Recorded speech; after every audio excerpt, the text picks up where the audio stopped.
Acid base and salts आप अपने daily life में काफ़ी ज़्यादा यूज़ करते हो, बट आपको मे भी शायद इसके बारे में ना पता हो। तो सबसे पहले हम इसको डेली लाइफ से जोड़ के देखते हैं। एसिड होते क्या है, पहले एसिड के बारे में पढ़े।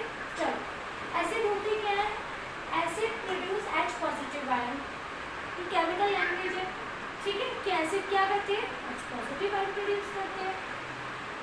टेस्ट में कैसे होते हैं? खट्टे, ये इसका बेसिक प्रॉपर्टी है, कैरेक्टरिस्टिक्स है। तो मेनली क्या होता है, ये टेस्ट में जो है ना वो खट्टे होते हैं। जैसे कि आप डेली यूजेस में कौन सी ऐसी चीज़ें हैं जो टेस्ट में खट्टी होती हैं? जैसे कि आपका टमाटो हो गया, आपका लेमन हो गया, कर्ड हो गया। तो इन तीनों के अंदर जो भी चीज़ खट्टी होती है, ये तीनों जो मैंने आपको भी बताई है, उन सभी क्या होता है? एसिड, ठीक है। तो इसका मतलब जो एसिड होते हैं आपके वो टेस्ट में खट्टे होते हैं, H पॉजिटिव आयन प्रोड्यूस करते हैं। ये वाले टॉपिक पे हम अभी थोड़ी देर में आएंगे, ये मैं आपको समझाऊंगी कैसे H पॉजिटिव आयन, ठीक है। टर्न सेकेंड प्रॉपर्टी, इसकी मेन जो प्रॉपर्टी है वो ये है कि एक ब्लू लिटमस सॉल्यूशन होता है। बोलोगे ब्लू लिटमस सॉल्यूशन क्या है मैम? तो ब्लू लिटमस सॉल्यूशन जो होता है वो एक तरीके का इंडिकेटर होता है जो आपको आइडेंटिफाई करता है एसिड एंड बेस के बीच में। तो यानी कि एसिड लेकिन क्या करते हैं, ब्लू लिटमस सॉल्यूशन जो होता है उसको क्या कर देते हैं? रेड कर देते हैं। और रेड वाला जो लिटमस सॉल्यूशन होता है उसके ऊपर कोई भी इफेक्ट नहीं डालते। इसका एग्जाम्पल क्या है? एग्जाम्पल जस्ट मैंने अभी आपको बताया, किसके अंदर होता है एसिड? जो भी चीज़ें खट्टी होती हैं, जैसे कि लेमन हो गया, आपका कर्ड हो गया, इन सब के अंदर क्या प्रेजेंट होता है? Acid present. अच्छा चलो बच्चों, अब हम स्टार्ट करते हैं कि स्ट्रॉन्ग एसिड और वीक एसिड क्या होते हैं। तो वो स्ट्रॉन्ग एसिड के अंदर वो एसिड काउंट किए जाते हैं जो ज़्यादा अमाउंट में H पॉजिटिव आयन प्रोड्यूस करते हैं एक्वस सॉल्यूशन में। ये बात याद रखना, एक्वस सॉल्यूशन। तो स्ट्रॉन्ग एसिड कौन सी है? HCl हो गया आपका, HCl हाइड्रोक्लोरिक एसिड, H2SO4 यानी कि सल्फ्यूरिक एसिड, और HNO3 यानी कि नाइट्रिक एसिड। ये तीनों जो होते हैं ना बहुत ही ज़्यादा स्ट्रॉन्ग होते हैं। देन सेकेंड आता है आपका वीक एसिड। तो वीक एसिड कौन सा एसिड होती है? वीक एसिड वो होती है जो H पॉजिटिव आयन कम प्रोड्यूस करते हैं। प्रोड्यूस तो H पॉजिटिव आयन ही करते हैं लेकिन कम अमाउंट में करते हैं। तो उसके अंदर क्या आ जाता है? एसिटिक एसिड, CH3COOH, इसका नाम है एसिटिक एसिड। और दूसरा है आपका लैक्टिक एसिड। एसिटिक एसिड आपको पता है किसके अंदर पाया जाता है? जस्ट आपका जो ये चाउमीन वगैरह आप लोग खाते होंगे उसके अंदर सिरका डालते हैं ना, वो एसिटिक एसिड मिलता है। लैक्टिक एसिड आपका मिलता है आपका उसके अंदर, आपकी कर्ड के अंदर, ठीक है। तो ये भी हमने अभी पढ़ लिया कुछ एसिड्स के बारे में। अब हम पढ़ेंगे बेसिस के बारे में। बेसिस क्या होते हैं? बेसिस वो होते हैं जो OH नेगेटिव आयन प्रोड्यूस करते हैं एक्वस सॉल्यूशन में। देखो अभी मैंने बताया था ना, एसिड क्या प्रोड्यूस करते हैं? H positive ion. और बेसिस क्या करते हैं? OH negative ion. इस चीज़ को मैं थोड़ा सा स्किप करके चलो क्योंकि मैं आपको बताऊंगी H पॉजिटिव और OH पॉजिटिव कैसे प्रोड्यूस होते हैं, ठीक है। बट ये ध्यान रखो कि बेसिस जो होते हैं वो OH नेगेटिव आयन प्रोड्यूस करते हैं और एसिड जो है वो H पॉजिटिव आयन प्रोड्यूस करते हैं। सेकेंड प्रॉपर्टी क्या थी? टेस्ट में कड़वे होते हैं एंड सोपी नेचर। नेचर में कैसे होते हैं? सोपी, छाप प्रोड्यूस करते हैं। जैसे कि आपके सोप, डिटर्जेंट आपने देखा है मे भी कई बार मुझे सोप लगाते हुए या फेस वॉश करते हुए आपने देखा होगा, कई बार सोप मुँह में चली जाती है तो कैसे होती है? थोड़ा कड़वी कड़वी टाइप की होती है। और सोप ऑब्वियसली बबल्स तो प्रोड्यूस करते हैं, तो वो क्या इस कैटेगरी में आएंगे? वो बेसिस की कैटेगरी में आएंगे। सेकेंड थर्ड प्रॉपर्टी क्या है इसकी? Turn red litmus solution to blue. आप देखो बेसिस जो है वो ब्लू लिटमस सॉल्यूशन पे कोई भी इफेक्ट नहीं डालते, फिर मेन इनका काम क्या होता है? ब्लू करना। लिटमस सॉल्यूशन को क्या कर देते हैं? ब्लू कर देते हैं। तो ब्लू तो ऑलरेडी ब्लू है, उसके ऊपर तो कोई इफेक्ट डालेंगे ही नहीं। तो इट मीन्स ये क्या करते हैं? रेड लिटमस जो सॉल्यूशन होता है उसको ब्लू करते हैं और ब्लू के ऊपर कोई भी इफेक्ट नहीं डालते। चलो एग्जाम्पल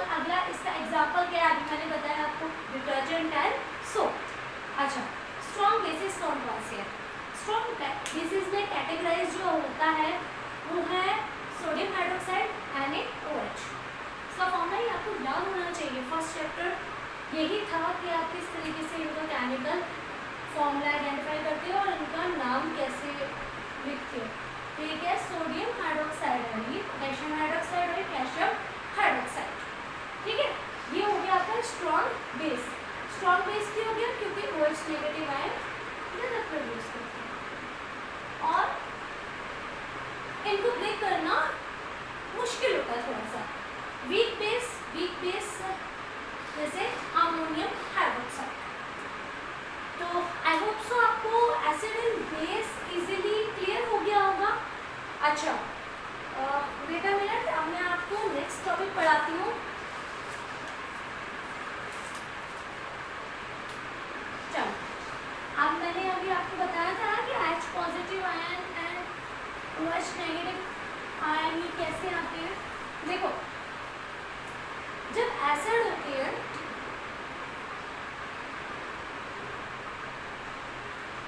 वाटर जब स्प्लिट होता है तो क्या देता है वाटर, देखो H पॉजिटिव आयन और OH नेगेटिव आयन। अब हम अपना एक एग्जांपल ले लेते हैं, जैसे हमने ले लिया HCl। HCl है, आपको पता है इसके अंदर दो है वैलेंस है, एक हाइड्रोजन और एक क्लोरीन। जब हम इसको ब्रेक करेंगे तो ये किसमें कन्वर्ट हो जाएगा, इसका जो एक्वस सॉल्यूशन, कौन सा सॉल्यूशन, एक्वस सॉल्यूशन, ब्रेक होके क्या कन्वर्ट हो जाएगा, H पॉजिटिव और Cl नेगेटिव में कन्वर्ट हो जाएगा। ठीक है, तो ये जो सॉल्यूशन है ना, जब ये सॉल्यूशन ब्रेक होता है तो इस तरीके से बन जाता है। ठीक है, इसका मतलब जो एक्वस सॉल्यूशन है एसिड्स का, वो H पॉजिटिव आयन प्रोड्यूस करते हैं ज़्यादा, और जो बेसिस का है वो OH नेगेटिव आयन प्रोड्यूस करते हैं। अच्छा, एक चीज़ यहाँ पे आप ध्यान रखो कि जो आपका जो एसिड है, एसिड का जो एक्वस सॉल्यूशन है वो H पॉजिटिव आयन तो प्रोड्यूस करता ही है, आपने अभी पढ़ा समझा कि H पॉजिटिव आयन ज़्यादा प्रोड्यूस करता है, बट क्या वो OH नेगेटिव आयन प्रोड्यूस करता है, हाँ डेफिनेटली वो OH नेगेटिव आयन भी प्रोड्यूस करता है, बट इन रेयर कम अमाउंट में। H ज़्यादा होते हैं क्योंकि इनका एक्वस सॉल्यूशन जो होता है, तो एक्वस सॉल्यूशन में क्या प्रोड्यूस करते हैं, H पॉजिटिव आयन ज़्यादा प्रोड्यूस करते हैं और OH नेगेटिव आयन कम अमाउंट में प्रोड्यूस करते हैं। क्लियर है ये चीज़। अब हम पढ़ेंगे कंसंट्रेटेड एसिड और डाइल्यूट एसिड।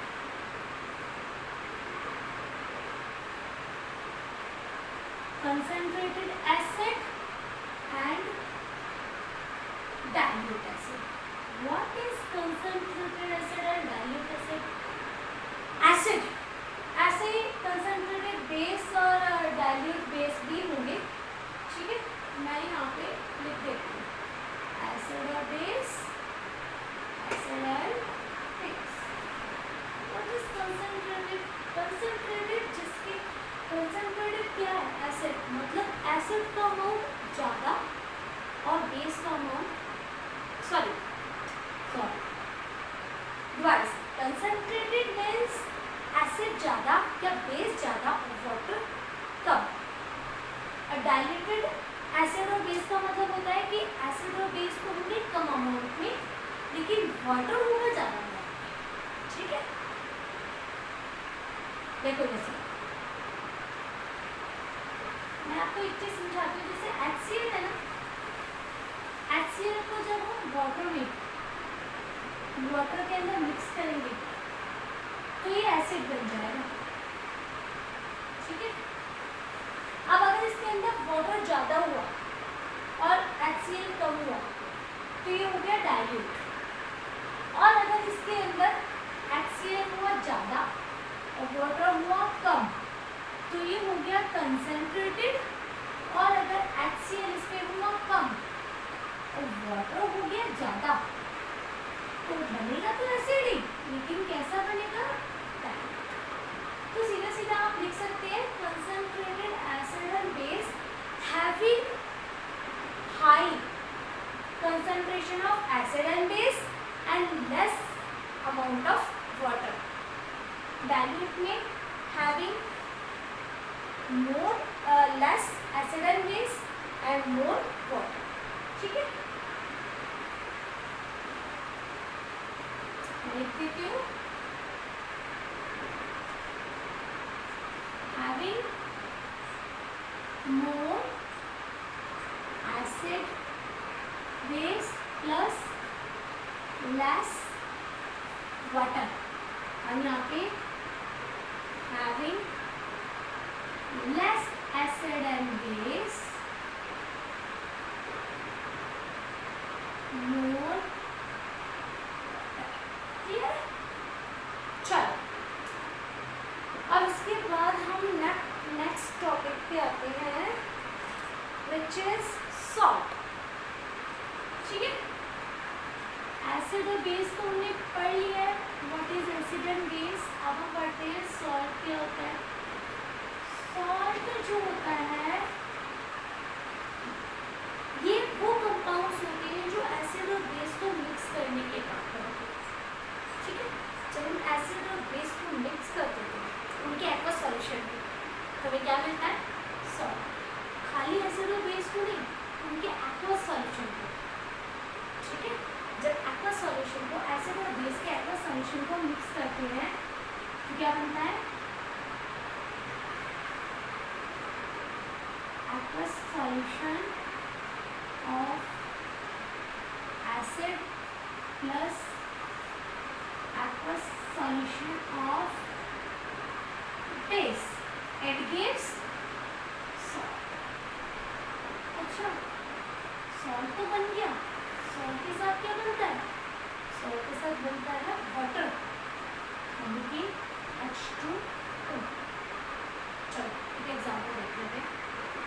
जैसे अच्छा पहले एग्जाम्पल देख लेते हैं उसके बाद बताते हैं. जैसे कि एक हम एसिड ले लेते हैं HCl, क्लियर है, और बेस ले लेते हैं NaOH. ठीक है, आप देखो ये क्या ब्रेक करेगा, ये ब्रेक होगा किसमें, H पॉजिटिव और OH में, H पॉजिटिव और Cl नेगेटिव में, है ना, और ये किसमें, Na पॉजिटिव OH नेगेटिव में. अब क्या ये इसका जो H है, H पॉजिटिव आयन, ये इसके OH नेगेटिव आयन के साथ क्या हो जाएगा, मिल जाएगा. ठीक है, ऐड ऑन हो जाएगा. जब H OH के साथ मिलेगा तो क्या बनाएगा, H2O, है ना, सीधा सीधा है ना. H कितने हो गए, 2 और एक O, H2O बन गया. अब इनका क्या रहेगा, इसके बाद 1 प्लस साइन है और उसके बाद 1 नेगेटिव वैलेंसी है ना, ये ऑब्वियसली आपस में ऐड हो जाएंगे और क्या बना लेंगे, कंबाइन होके क्या बनाएंगे, NaCl, sodium chloride. Sodium chloride भी सॉल्ट है, इसी को हम क्या बोलेंगे, सॉल्ट. ठीक है, यानी कि जब हम एसिड और बेस को कंबाइन करते हैं तो क्या बनता है, आपका सॉल्ट. ठीक है, आप किसी भी एसिड और बेस को कंबाइन कर सकते हो, देन आपको आंसर में रिजल्ट पे क्या मिलेगा, सॉल्ट. और उसके अलावा कौन सा प्रोडक्ट बनेगा आपका, H2O. H2O भी रिलीज होगा. अब एक चीज और याद रखें यहाँ पे, अगर मान लो यहाँ पे मैं लेती हूँ HCl, ठीक है, और मैंने HCl क्या है आपको बताया था मैंने अभी, स्ट्रॉन्ग एसिड और वीक एसिड के बारे में. तो HCl आप बताओ क्या है, स्ट्रॉन्ग एसिड. HCl आपका क्या हुआ, स्ट्रॉन्ग एसिड. और एक हम वीक बेस ले लेते हैं, तो वीक बेस हम कौन सा लेंगे, NH4Cl. क्या बताया था मैंने इसका, ammonium chloride. Sorry ammonium hydroxide. ठीक है, ये क्या है, वीक बेस. अब देखो मैंने आपको बताया था बेस क्या रिलीज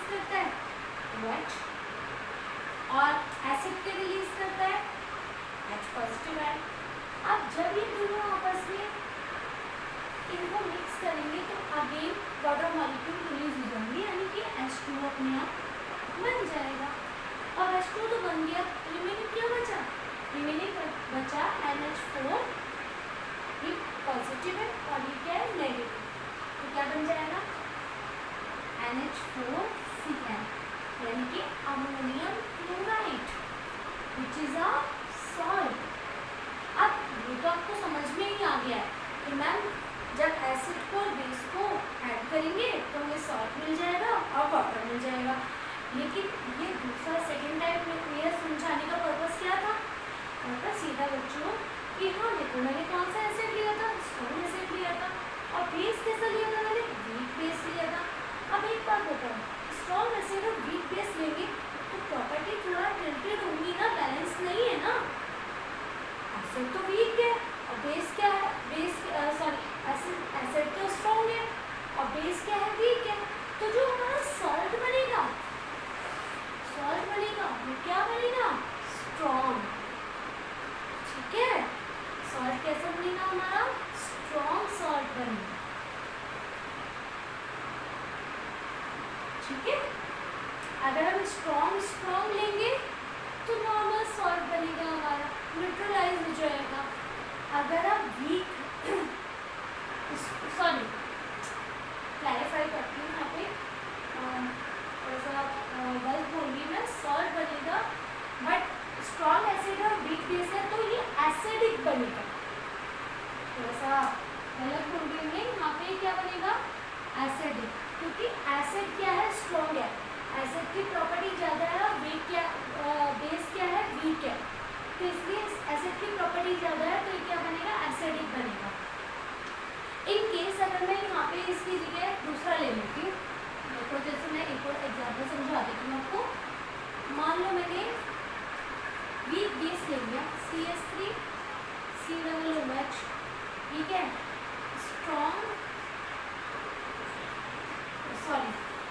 वीक एसिड क्या है? वीक एसिड के मैंने रिएक्शन कराई किसके साथ? स्ट्रॉन्ग बेस के साथ। स्ट्रॉन्ग बेस, जब वीक एसिड स्ट्रॉन्ग बेस के साथ रिएक्शन करेगा, अगेन क्या रिलीज होगा? एसिड है तो एसिड में से H पॉजिटिव और बेस में से OH नेगेटिव। सबसे पहले तो वाटर मॉलिक्यूल अलग कर दिया करो, रिएक्शन में ये ध्यान रखा करो। उसके बाद क्या बनेगा? CH3COON। ठीक है, अब ये देखो, ये मुझे बताएगा, ये मुझे बताओगे कि इसके अंदर ये जो सॉल्ट बना है उसके अंदर कौन सी प्रॉपर्टी है? एसिड प्रॉपर्टी है, बेस प्रॉपर्टी है। इसके अंदर बेसिक प्रॉपर्टी होगी क्योंकि हमने बेस कैसा लिया है? स्ट्रॉन्ग बेस लिया है। स्ट्रॉन्ग बेस लेने की वजह से यहाँ पे जो सॉल्ट बना है उसके अंदर प्रॉपर्टी आएंगी आपकी बेसिक। Got it? क्लियर है भैया? चलो, अगर हम एसिड स्ट्रॉन्ग लेंगे, बेस वीक लेंगे तो सॉल्ट जो बनेगा वो एसिडिक बनेगा। और अगर हम एसिड वीक लेंगे और स्ट्रॉन्ग बेस लेंगे तो हमारा जो सॉल्ट बनेगा वो बेसिक बनेगा। आप ये याद रखो, जो चीज़ स्ट्रॉन्ग होगी, एसिड स्ट्रॉन्ग होगा तो सॉल्ट स्ट्रॉन्ग बनेगा, एसिड बनेगा। और अगर स्ट्रॉन्ग बेस लेंगे तो सॉल्ट बेसिक बनेगा। बस इतना ध्यान रखना है आपको। और अगर दोनों वीक ले लेते हैं तो न्यूट्रलाइज हो जाएगा, सॉल्ट के अंदर एसिडिक और बेसिक प्रॉपर्टी नहीं आएगी। और अगर हम स्ट्रॉन्ग एसिड और स्ट्रॉन्ग बेस से लेते हैं तो भी उसके अंदर कोई भी प्रॉपर्टीज नहीं शो होंगी, न्यूट्रलाइज रहेगा। ठीक है, चलो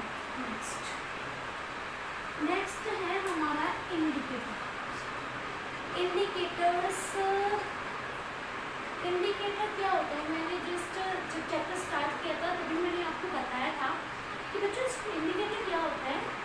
इंडिकेटर होते हैं जो सब्सटेंस को की कैरेक्टरिस्टिक्स को बताते हैं। ठीक है, इंडिकेट करते हैं, इशारा करते हैं, ये आइडेंटिफाई करते हैं कि क्या एसिड है और क्या बेस है, ये बताते हैं। तो इंडिकेटर्स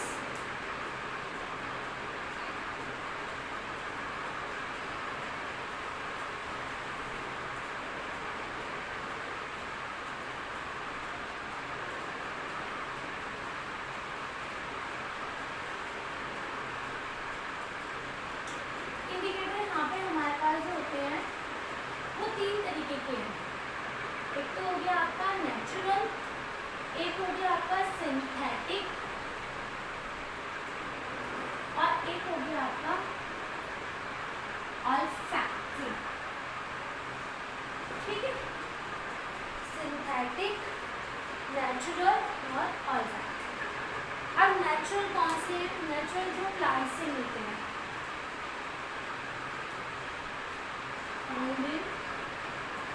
प्लांट। सिंथेटिक ये होते हैं केमिकल्स,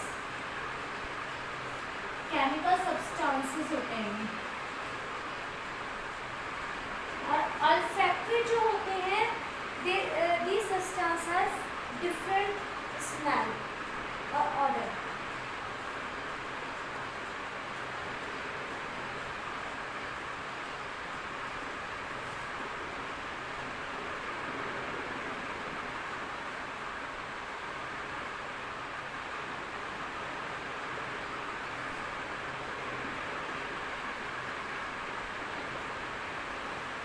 मतलब नेचुरल तो हमें प्लांट से मिलते हैं, नेचर से मिलते हैं।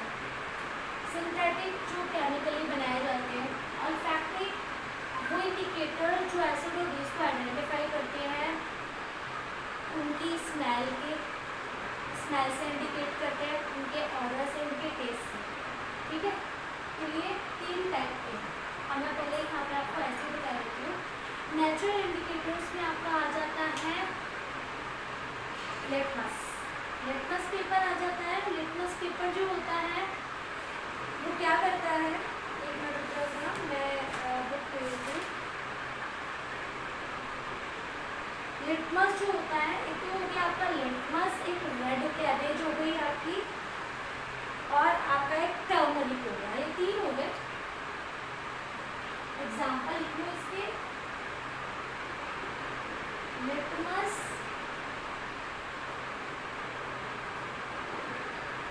रेड कैबेज और आपका टर्मरिक। ऐसे ही सिंथेटिक में मिथाइल ऑरेंज और फिनोप्थलीन।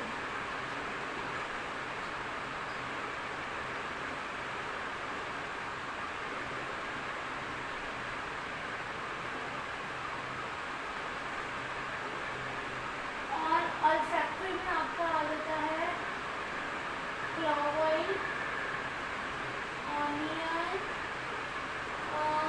क्लोव ऑयल हो गया और ऑनियन, और vanilla essence.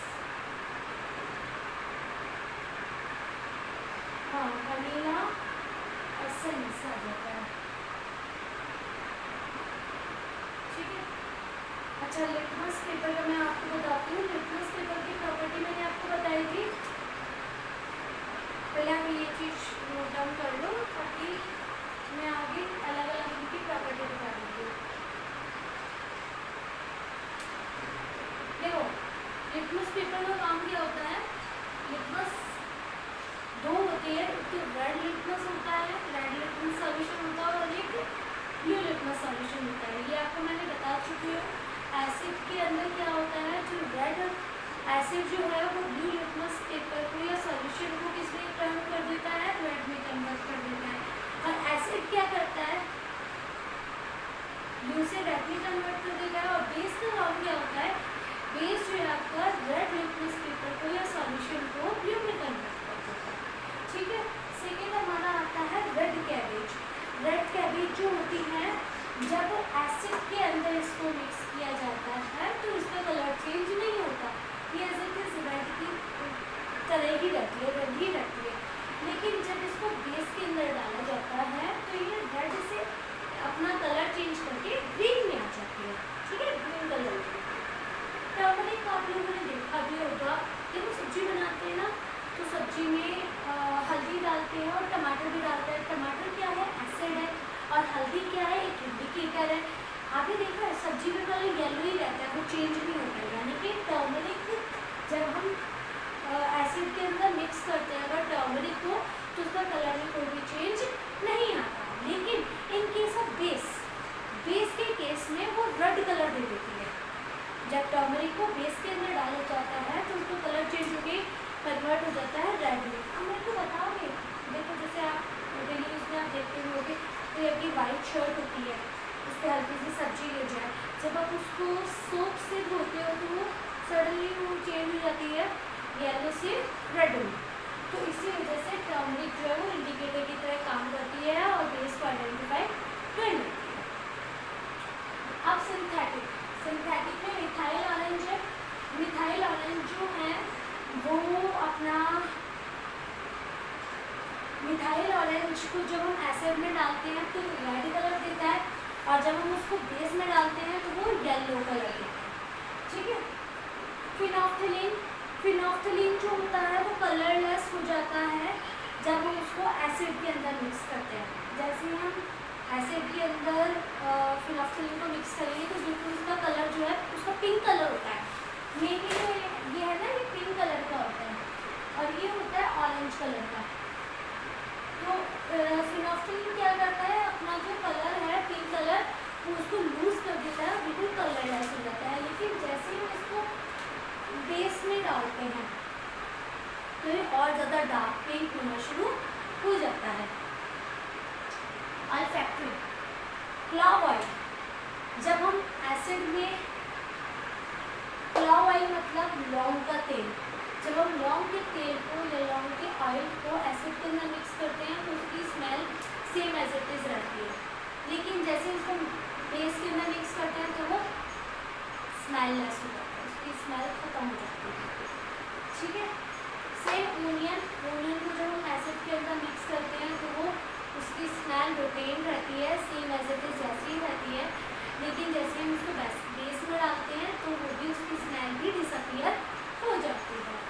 Then vanilla essence का भी सेम यही है, जब एसिड में डालते हैं तो रिटेन रहती है और जैसे ही बेस में डालते हैं तो वो भी स्मेललेस डिसअपियर हो जाती है। ठीक है बच्चों, तो यानी कि आज हमने यहाँ पे पढ़ा एसिड बेस और सॉल्ट्स के बारे में पढ़ा, कुछ इंडिकेटर्स के बारे में पढ़ा, concentrated acid, concentrated base, dilute acid, dilute base, ये सब चीज़ों के बारे में क्लैरिफाई किया।